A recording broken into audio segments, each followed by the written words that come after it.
Gracias por estar con nosotros esta tarde y vamos a intentar entre Javier y yo daros unas pinceladas de una metodología que nosotros planteamos para ser capaces de priorizar un plan de digitalización o un plan de utilización de la analítica o de la inteligencia artificial. No se trata de hacer un gran plan, no se trata de hacer un plan de detalle, no se trata de hacer sino de tener muy claro cuáles son los elementos principales de actuación para un periodo de tiempo. Estamos pensando ya todos en el 2022. Cuáles son los elementos fundamentales y cómo los vamos a priorizar, cómo nos vamos a alinear para ser capaces de cubrir lo más importante en el ejercicio del año que viene. En este momento en el que estamos, que estamos pensando en presupuestos y pensando en qué vamos a poner en marcha el año que viene, pues yo creo que es una metodología y un enfoque tremendamente práctico y tremendamente útil. Entonces, sin más, voy a pasar ya a contar un poco qué es lo que es esta metodología de Data Lab. Bueno, primero de todo, una pequeña reflexión sobre qué es la digitalización y el primer punto es que digitalizar es repensar, es plantearse cómo voy a utilizar las nuevas tecnologías, ¿no? Ha habido un cambio, una disrupción brutal en cuanto a las tecnologías disponibles. Yo hace unos días en una presentación en el Congreso de los Ingenieros de Latinoamérica les decía que tampoco tenemos que estar tan sorprendidos ni asustados en absoluto, ¿no? Les decía que para disrupción el paso de la regla de cálculo que utilizaban nuestros padres al ordenador personal, ¿no? Y eso ocurrió en un horizonte de unos 5 o 10 años, ¿no? Pues ahora es verdad que estamos teniendo una disrupción, un cambio brusco, un cambio inesperado, pero es cierto que lo hemos vivido antes, ¿no? Lo importante es entonces pararse a pensar cómo tengo que utilizar estas tecnologías. Y para hacerlo, yo hay un artículo que he utilizado muchas veces, es un artículo del Harvard Business Review que se titula "Por favor, no contrate un Chief Artificial Intelligence Officer", y que se basa en un principio fundamental, ¿no? Y es en el foco en los objetivos de negocio. Hay muchas veces que nos olvidamos de que de lo que se trata es de que el negocio vaya mejor. Ese es el objetivo. Y la tecnología o nos ayuda a este objetivo o no vale para nada, o es absolutamente irrelevante, ¿no?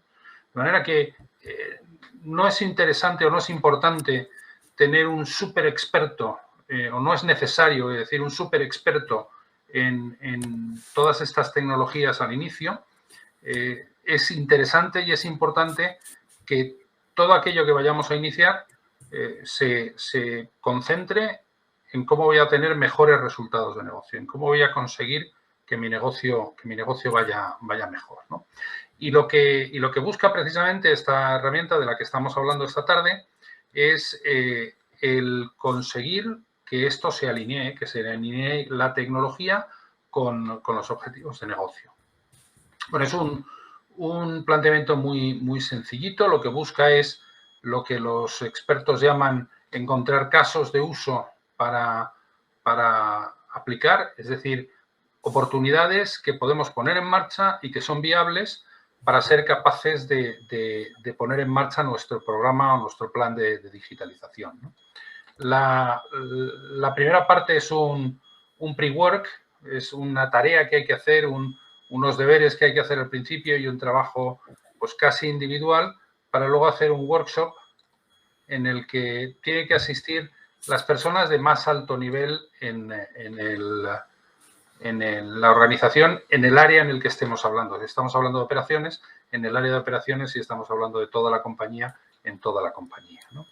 Y se trata de hacer una sesión muy interactiva, tremendamente interactiva, en el que haya fundamentalmente discusiones, en el que seamos capaces en la que seamos capaces de establecer una conversación que nos permita ponernos de acuerdo o no ponernos de acuerdo, pero como dicen los sajones, estar de acuerdo en que no estamos de acuerdo. Bueno, pues esta metodología tiene 3 fases. Una primera fase que es lo que llamamos el momento de exploración. Es el momento en el que, bueno, pues lo primero que tenemos que tener un poco claro es qué son todas estas tecnologías. Y yo creo que en los últimos meses me he dado cuenta que en la mayor parte de las organizaciones esto no está claro, no tenemos claro. Parece como que la inteligencia artificial lo va a hacer todo y que nosotros no vamos a poder hacer nada, ¿no? O parece que es la medicina que lo resuelve todo, o parece que es algo tan absolutamente complejo que es imposible aplicar. Bueno, pues la primera parte es en el momento de exploración. De lo que se trata es de decir, bueno, vamos a ver qué es esto, ¿no? Y vamos a entender qué es esto y qué puede ser esto aplicado a mi negocio, ¿no? Para pasar a un segundo bloque en el que lo que buscamos es identificar, le llamamos alineamiento, y para alinearse hay que saber qué es lo que queremos alinear, identificar y evaluar pues esas oportunidades que tenemos y ponernos de acuerdo en qué es lo que debemos atacar, porque es lo más importante. Para pasar en tercer lugar a una tercera fase en la que el objetivo es movilizar, priorizar cuáles son las más importantes y poner en marcha estas acciones, ¿no? para que empiecen a funcionar. Y para explicar un poco estos momentos, pues le voy a dejar a Javier que coja la palabra. Muy bien, muchas gracias, Ignacio. ¿Pasamos entonces de diapositiva? Bien, entonces al final, ¿cuáles son los objetivos que estamos persiguiendo en la transformación digital?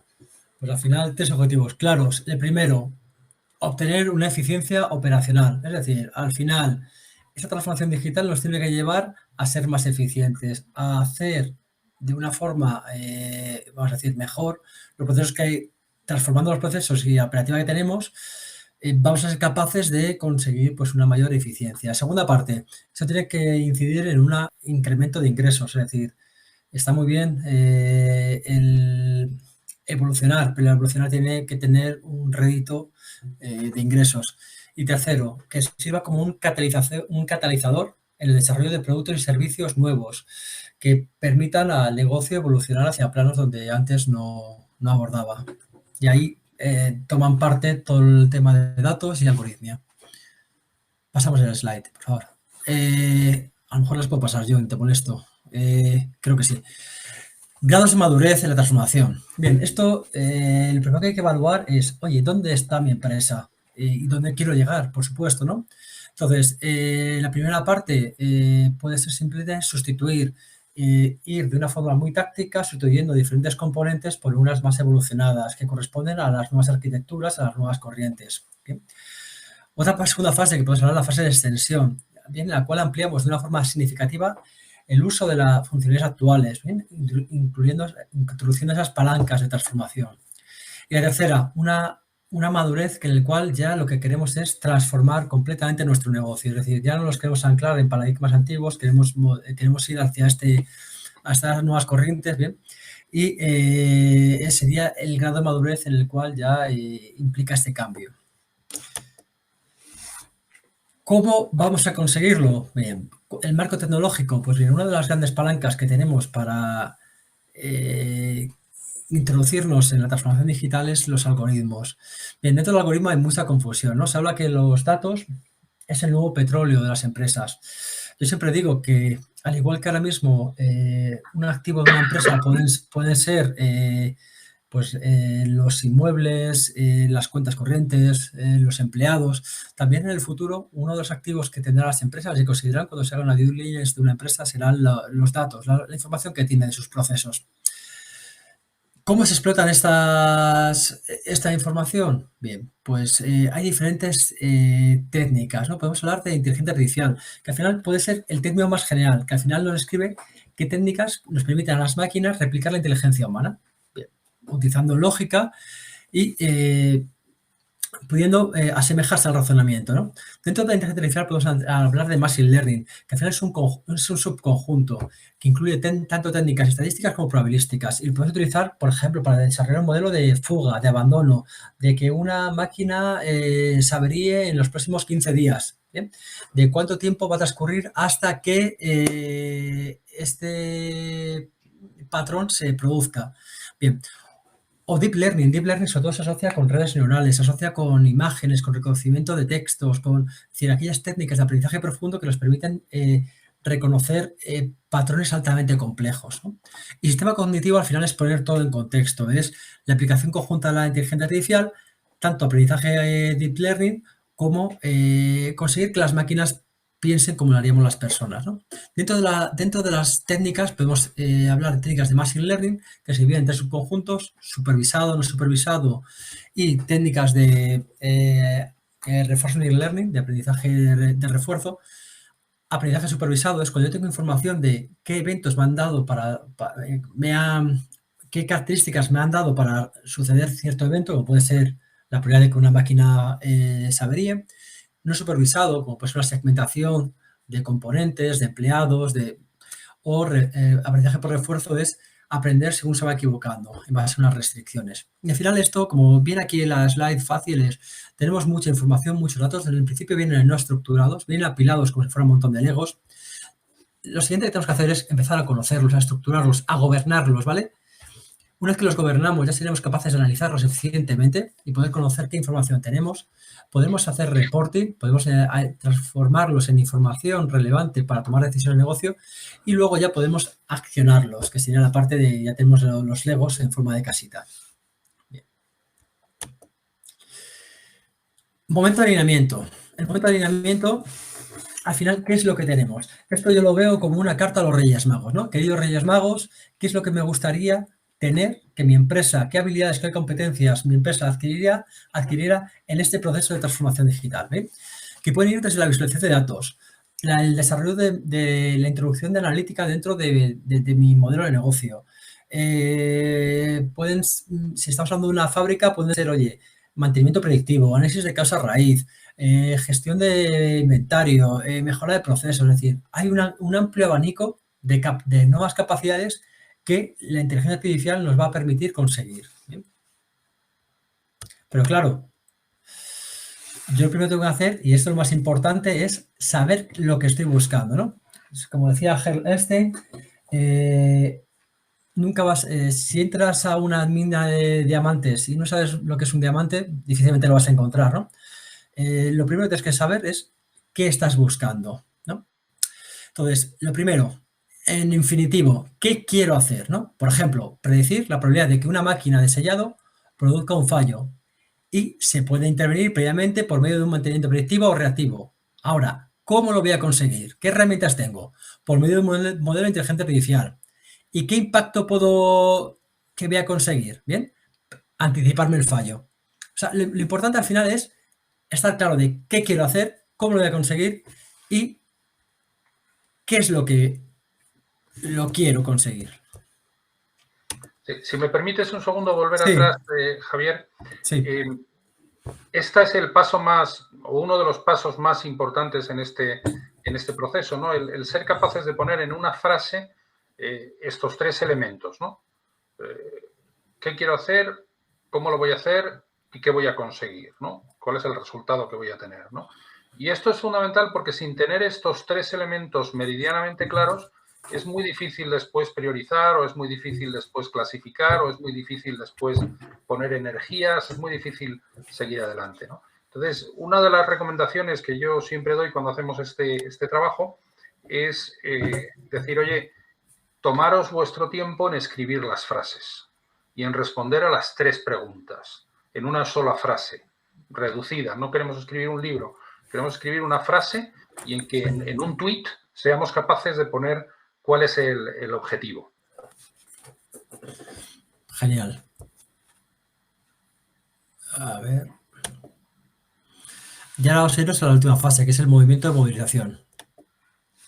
Bien, y lo primero que tenemos que hablar del movimiento de movilización son de las tres partes de, oye, esta iniciativa al final De aquí hemos obtenido diferentes iniciativas que podemos acometer. De esas iniciativas, al final, tenemos que empezar a priorizarlas, ¿no? Entonces, ¿cuál es la forma de priorizarlas? Pues tenemos 3 dimensiones de análisis. Primero, entender si esa iniciativa es o no es un catalizador. Es decir, qué casos de uso posibilita la realización de esa acción. Por ejemplo, es un catalizador, tiene alguna dependencia, ¿bien? Condiciona el futuro desarrollo de otro proyecto. Segunda parte, la dificultad, ¿vale? Y a la dificultad vimos 3 pilares. La dificultad técnica, ¿bien? Oye, la tecnología o los datos están disponibles, o sea, puedo acometerlo. Se necesita tener datos estructurados, no estructurados. Segundo pilar, el esfuerzo, que al final lo que habla es de la complejidad. Habla de decir, oye, ¿cuánto tiempo voy a requerir o cuántas personas, cuánto esfuerzo, incluso hasta la dimensión económica para conseguir tener este hito realizado, este proyecto? Y luego el time to market, ¿no? Es decir, ahora mismo es lo que toca para la empresa. Es la siguiente iniciativa que va a generar ese valor. Luego sería la parte del ROI, del retorno, ¿no? Y al final hay que analizar el potencial, ¿bien?, que tiene, por ejemplo, para la reducción de costes o al revés, para el incremento de beneficios en la creación de esta iniciativa. La segunda parte sería el potencial para dar soportes a otros proyectos. También es importante, ¿no? Es decir, oye, a lo mejor es una pieza transversal que lo que hace es posibilitar la creación de otros proyectos que sí que tienen un alto valor, un alto retorno de inversión. El riesgo también es importante valorarlo dentro de este pilar. Es decir, oye, hay proyectos que al final tienen una componente de riesgo que puede llegar a no salir. También es importante tenerlo en cuenta. Y luego el volumen de interacciones, es decir, si es un proceso crítico o no es un proceso crítico. Entonces, ¿cómo conseguimos esto, no? Al final, lo primero que es importante es resumir, ¿no? Y al final es cada una de las oportunidades que se ha detectado, hay que plasmar esos 3 pilares. La parte de cómo es la parte de catalizador, de impacto y la parte de dificultad. ¿Bien? Al final, las personas que participan dentro de este workshop, cada una de las iniciativas tienen que puntuar de 1 a 5 cada uno de los puntos. Esta iniciativa, en la dimensión de catalizador, qué importancia tiene, de 1 a 5, qué impacto y qué dificultad. ¿Bien? Una vez que se han puntuado todas las iniciativas que se han obtenido, lo que toca es empezar a seleccionarlas y validarlas, ¿no? Y colocarlas desde aquellas que son más importantes hasta las menores, ¿no? Bien. Siguiente parte, disculpadme que se ha ido la siguiente parte. Para cada una de las oportunidades seleccionadas es necesario definir, oye, ¿qué utilización le va a dar la empresa? ¿Bien? ¿Qué es lo que aporta tanto al cliente como al negocio? Segundo, herramienta, ¿cómo debe ser? Y esto es importante bajarlo a un nivel que las personas podamos entenderlo bien. La creación de esquemas, el desarrollo de dibujos, pues hace que simplifique esa labor de entendimiento. Tercera parte, ¿tengo la información necesaria para desarrollarla? ¿Está disponible? Al final, ¿tengo la plataforma tecnológica que me permite explotarlo? ¿Sí? Cuarto punto, el análisis gap. Oye, ¿qué barreras existen? Hay elementos que pueden hacer que este proyecto no sea viable. ¿Qué riesgos tiene? Bien, entonces, toda esta parte también es importante que se quede reflejada en este punto. Requerimientos. Oye, antes de abordar esta iniciativa, requiero que otras iniciativas estén desarrolladas. Por ejemplo, si estoy trabajando en un tema de analítica de datos, es básico que la calidad de datos y la gobernanza se trabaja previamente. Último punto, y este también es muy, muy relevante, que es determinar cómo voy a medir si esta iniciativa llega a término correctamente o no llega a término correctamente. Es decir, qué KPIs vamos a definir para determinar si hemos alcanzado el objetivo o no lo hemos alcanzado. ¿Bien? Entonces, esto es importante que se trabaje en grupos. Estos grupos al final son perfiles mixtos, perfiles que abordan tanto el nivel tecnológico como el nivel de cliente o el nivel de cuanto más mezcla haya, pues al final mayor profundidad va a tener estos tipos de proyectos y va a tener una dimensión empresa, no solamente departamental. Esto es una de las grandes ventajas. Y por eso es el cuarto punto, que es la puesta en común. Aquí como hay muchos casos de uso que se han seleccionado, se han conformado diferentes grupos, cada grupo ha trabajado unos cuantos casos de uso, pues al final lo que es importante es transmitirlos a todo el equipo. Y aquí pasamos a lo que es el plan de acción. El plan de acción es básico establecer, vale, ya hemos establecido las prioridades, pero claro, una prioridad no tiene por qué ir de acuerdo con un plan de acción. Un plan de acción lo que tiene que terminar es, oye, ¿qué iniciativas voy a abordar primero y qué iniciativas voy a ir abordando después? Al final es poner en un Gantt todos los pasos que tengo que dar para llevar a término aquellos proyectos que ya han seleccionado como críticos, como proyectos que haya que llevar a término. Y aquí dejo a Ignacio. Bueno, pues esto que os hemos contado rápidamente en estos 20 y tantos minutos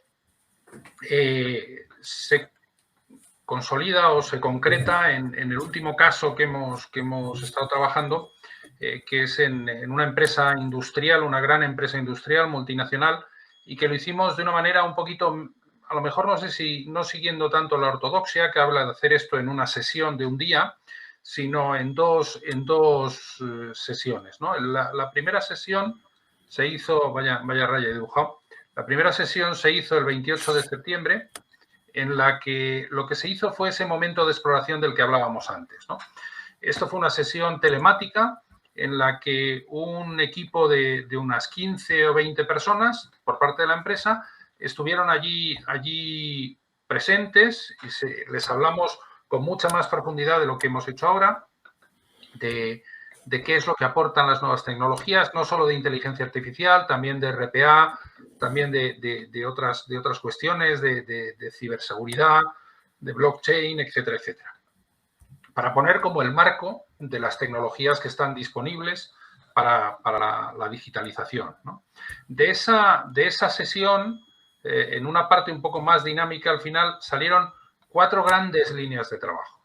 Las 4 grandes rumbos que entre todos pues fijaron y dijeron, bueno, pues tenemos que ir en esta dirección o en la otra dirección. Nuestro objetivo tiene que ser mejorar la eficiencia de la planta, pero también puede ser mejorar la predicción de la demanda, ¿no?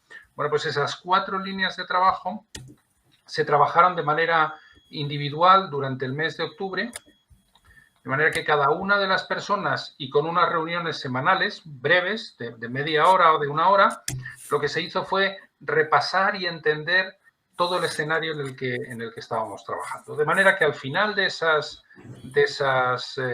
sesiones, lo que hubo es 25 casos de uso, 25 oportunidades que se podían considerar para afrontar como prioridades para el año 2022, ¿no?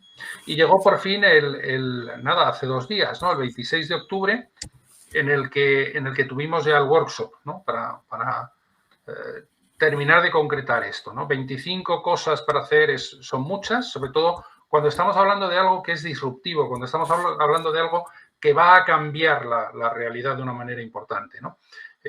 Claro, si estuviéramos hablando de una evolución, si estuviéramos hablando de algo, pues llevamos aplicando, no sé, mantenimiento autónomo, llevamos aplicando la ofimática desde hace años, ¿no? Y entonces ahora vamos a meterle un saltito a la ofimática, ¿no? Vamos a coger y donde antes utilizábamos hojas de cálculo de Excel, pues vamos a empezar a utilizar algunas bases de datos de Access. Bueno, pues esto es fácil de entender y no es un problema. El problema es cuando nos planteemos, pues yo tengo este proceso que estoy haciendo manualmente, que lo estoy haciendo con las herramientas de ofimática que tengo y entrando en mis sistemas, en mi ERP, todos mis sistemas, y de pronto quiero meterle una nueva tecnología que me va a automatizar este proceso. De manera que ya la persona solo va a tener que intervenir en un par de momentos de ese proceso, ¿no? Esto es una realidad, esto es algo que existe, es la tecnología RPA. Lo que hace falta es, claro, diseñar cómo llegar a esto cuando todavía ni yo mismo entiendo muy bien qué es lo que es, ¿no? Pues por eso en el grupo de trabajo estos 25 casos de uso son absolutamente inmanejables, ¿no? Y entonces lo que se hizo fue trabajar con estos momentos que os explicaba Javier hace un momento, buscando cuáles son esas iniciativas y agrupándolas y consolidándolas en 15 casos, ¿no? Buscando el entender cuál es más importante que otra, si una va a abrir los ojos a la organización y entonces es muy importante, o si una va a tener un impacto en la cuenta de resultados, o si una va a de verdad ser algo inmanejable, ¿no? Por lo complejo que es, ¿no? Bueno, pues con esta mecánica, con esta dinámica que estábamos hablando, llegamos a dos casos, que son los que, como explicaba Javier, pues ahora tenemos que entrar en el detalle, ahora tenemos que entrar en el detalle. Oye, cuando yo digo que quiero una plataforma analítica de datos, que era la primera, o cuando yo digo que quiero el mantenimiento predictivo basado en la inteligencia artificial, ¿de qué estoy hablando? Y entonces me tengo que volver a esto que planteaba Javier, de decir, oye, ¿para qué voy a utilizar esa plataforma en la que yo voy a ser capaz de almacenar todos mis datos, ¿no? O ¿para qué voy a ser, qué quiero conseguir con el mantenimiento predictivo, ¿no? Y qué va a jugar ahí la inteligencia artificial, ¿no? ¿Y esta herramienta cómo tiene que ser? ¿Es algo que quiero que utilicen los ingenieros en los despachos o es algo que quiero que utilicen los encargados en el pie de línea de producción? ¿Qué datos necesito? Bueno, pues todo esto es el momento en el que se profundizó para cada uno de ellos y decir, bueno, pues esto es lo que caracteriza a este problema al que me voy a enfrentar. Y son las dos grandes iniciativas, las dos más importantes que tenemos que acometer. ¿Van a durar todo el 2022? Pues es posible que no. Es posible que a lo mejor pues no lo sé, en el mes de junio o en el mes de julio esto esté razonablemente bien.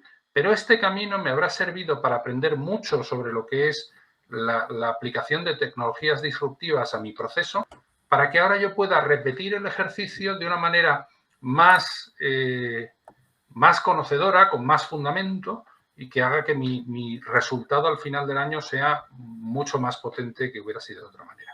De manera que de lo que estamos hablando en todo este proceso del Data Lab es de cómo, primero, imaginarnos un montón de alternativas, imaginarnos todo lo que puede haber ahí que podemos hacer con las nuevas tecnologías. Segundo paso, concentrarlo a unas pocas iniciativas. Tercer paso, priorizarlo a muy poquitas iniciativas. Y estamos hablando a lo mejor de 2, 3, no mucho más, que son en las que me voy a concentrar como organización, ¿no? Estoy empezando un camino, estoy en un camino en el que necesito tener muy claro el foco, o si no lo que voy a hacer es perderme, ¿no? Y ahora, en estas iniciativas es donde yo pongo mi energía durante el año. Bueno, pues esto es básicamente lo que queríamos contaros Javier y yo, y lo que creemos que es tremendamente útil afrontar de cara al año que viene y de cara a por dónde empezar, ¿no? Tenemos varias organizaciones con las que hemos estado hablando en los últimos meses, en los que nos dicen, bueno, el año que viene va a ser el año, ya nos vamos a lanzar a hacerlo. Bueno, pues el año que viene va a ser el año. Esto es fundamental, hacer este ejercicio en este momento. No sé si entre los que estáis aquí puede haber alguna pregunta. Vamos a abrir un poco una ronda de preguntas. No sé, Javier, ¿quieres añadir algo? No, yo creo que han complementado muy bien lo que yo he contado y no sé si alguien tiene alguna pregunta. Bueno, dice, somos una empresa industrial con 2 plantas de producción con algún proceso de digitalización ya realizado. Han empezado el camino. ¿Qué nos puede aportar el Data Lab de cara al año 2022? Bueno, lo que estaba empezando o lo que estaba concluyendo hace un momento, ¿no? Uno de los grandes peligros cuando se inician caminos de estos un poco desconocidos, en los que hay una disrupción, es, primero, pensar que hay que hacerlo porque todo el mundo lo hace o que hay que hacerlo porque es lo que marca la moda o peor aún, que hay que hacerlo porque tenemos subvenciones para hacerlo, ¿no? Cualquiera de esos motivos es malo, ¿no? El Data Lab lo primero que tiene que hacer es confrontarte a que esto lo estás haciendo, como decía al principio, para conseguir tus resultados de negocio. y si no te ayuda a tus resultados de negocio, mal vamos. Y lo segundo es que en ese mundo que es desconocido, que es un mundo nuevo para toda la organización, el Data Lab puede definir unas poquitas iniciativas que vamos a llevar adelante durante el año y que vamos a buscar el que sean una realidad y que de verdad muevan a la organización.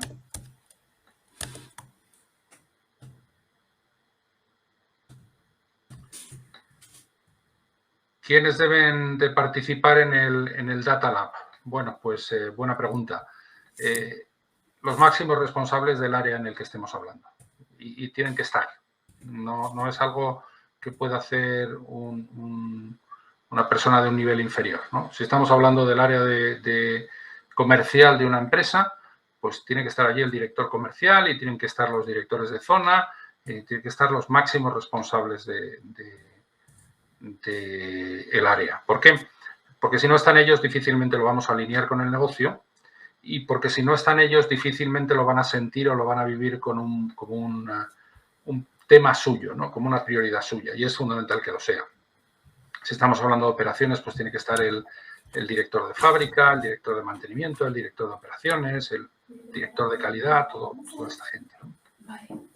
De manera que esto busca, por una parte, ser capaz de identificar esas grandes prioridades, pero por otra parte busca, y esto es fundamental, el que seamos capaces de hacerlo como un equipo, como un grupo, y que como tal seamos capaces de enfrentarnos a la realidad del cambio que tiene que venir de una manera unida, como un gran equipo.